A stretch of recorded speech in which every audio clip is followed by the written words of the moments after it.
तो हेलो ताकू लवर्स, कैसे हो आप सभी लोग। आज हम बात करने वाले हैं साकामोतो डेज एपिसोड 2 की, जिसमें एक्शन, कॉमेडी और धमाका सब कुछ है। साकामोतो एक एक्स असासिन जो एक सिंपल लाइफ जीना चाहता है, लेकिन क्या दुनिया उसे जीने देगी। इस एपिसोड में नए कैरेक्टर इंट्रोड्यूस हुए हैं और एक जबरदस्त फाइट भी है असैसिन्स के साथ। तो चलो बिना किसी टाइम वेस्ट करे वीडियो को शुरू करते हैं। कहानी शुरू होती है साकामोतो की कन्वेंशन स्टोर से, जिसमें अब वो एक नॉर्मल आदमी की तरह अपनी वाइफ आओई और बेटी हाना के साथ रहता है। लेकिन शिन, जो उसका दोस्त और एक टेलीपैथिक असैसिन है, उसके रीसेंट एक्शन की तारीफ करता है। शिन बोलता है, साकामोतो-सान अब भी वैसे ही स्ट्रॉन्ग हो जैसे पहले थे। पर तभी आओई ये सुन लेती है और थोड़ा टेंशन में आ जाती है। आओई बोलती है, साकामोतो तुम फिर से अपनी असैसिन वाले रास्ते पे तो नहीं जा रहे। साकामोतो बोलता है, नहीं, मैंने बिना किसी को मारे सिचुएशन को हैंडल किया। ये सुनकर आओई थोड़ा शांत होती है, लेकिन अंदर से वो अब भी वरिड थी। क्या साकामोतो अपना वादा निभा पाएगा। फिर अगले सीन में हम देखते हैं साकामोतो और शिन निकिता चाइना टाउन जाते हैं शॉपिंग और पॉर्क बन लेने। सब कुछ नॉर्मल लग रहा होता है, तभी एक लड़की हवा से टपकती है और सीधा साकामोतो पे गिर जाती है। इस लड़की का नाम होता है लू शाओतांग, जो एक चाइना माफिया बॉस की बेटी है। उसके हाथ में एक इम्पोर्टेंट की है जो उसके फैमिली वॉल्ट को खोल सकती है, और इसी वजह से डेंजरस क्रिमिनल उसके पीछे लगे हैं। लू भाग रही होती है और गुस्से में कहती है, रास्ते से हट जाओ, मुझे तुम्हारी मदद नहीं चाहिए। लेकिन तभी उसके पीछे दो डेंजरस असैसिन आते हैं, जिनका नाम होता है सन ही और बाचो। सन ही और बाचो लू का पीछा कर रहे होते हैं और उससे जबरदस्ती वो की छीन रहे होते हैं। लू पहले तो साकामोतो से मदद नहीं मांग रही होती है, लेकिन जब साकामोतो कहते हैं, हम तुम्हारी मदद करेंगे लेकिन तुम्हें अच्छे मीट बंस बनाने आने चाहिए, तो लू मान जाती है। तभी असैसिन्स अटैक कर देते हैं और तभी शुरू होती है एक धमाकेदार फाइट। साकामोतो और शिन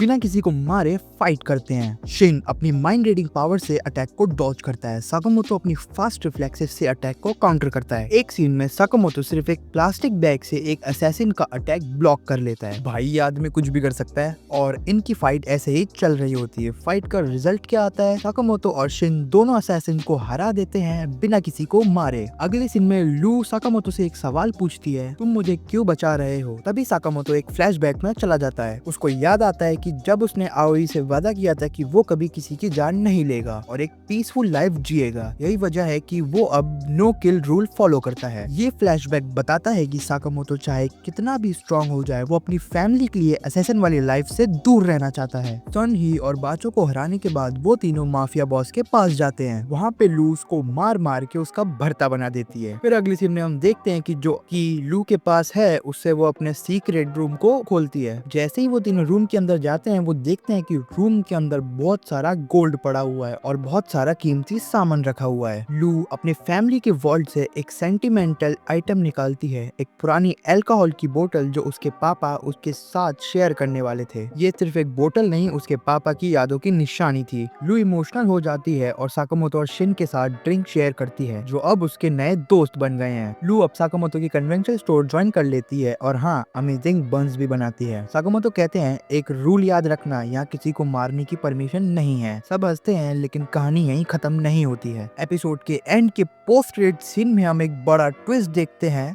साकामोतो के सर पे एक बड़ा बाउंटी लग गया है, मतलब पूरी दुनिया के असैसिन्स अब उसके पीछे आने वाले हैं। तो इसी के साथ यहाँ पे हमारा एपिसोड एंड होता है। आई नो बहुत ही छोटा एपिसोड था, लेकिन अगले एपिसोड में जो धमाका होने वाला है उसको देखने के लिए हमारे चैनल को सब्सक्राइब करके बेल आइकन दबा देना, क्योंकि जैसे ही मैं वीडियो अपलोड करूंगा आपको नोटिफाई हो जाएगा। और कमेंट करके जरूर बताना कि आपको यह एक्सप्लेनेशन कैसा लगा, और हमको और एनिमे या मांगास को रिकमेंड करना, जिससे हम उन पे एक्सप्लेनेशन वीडियोस बना सके। तो आज के वीडियो के लिए इतना ही। Thank you so much for watching. Sayonara.